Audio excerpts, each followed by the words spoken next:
Hello friends, আসসালামু আলাইকুম। আশা করি আপনারা সবাই ভালো আছেন। আজকে আপনাদের নিয়ে আসলাম পাটুরিয়া ফেরিঘাট। এটি বাংলাদেশের একটি নৌবন্দর। এটি মানিকগঞ্জের শিবালয় উপজেলার অবস্থিত।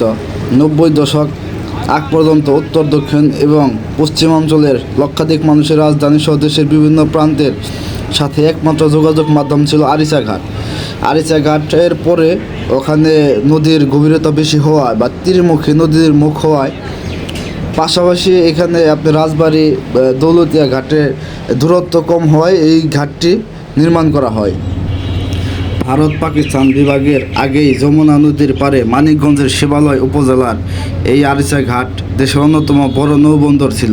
পরবর্তীতে পাটুরিয়া ঘাটে এই ফেরিঘাটটি স্থানান্তর করা হয়।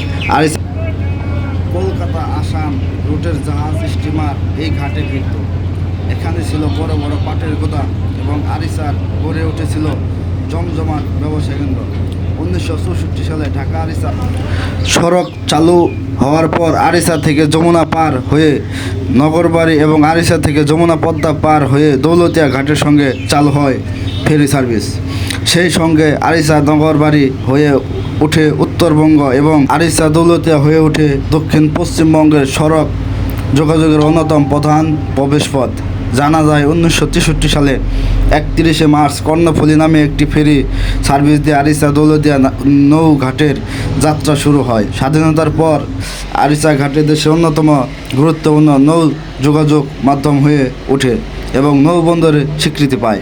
গড়ে 3000 যানবাহন এবং 50,000 মানুষ পারাপার হয় এই ঘাট দিয়ে।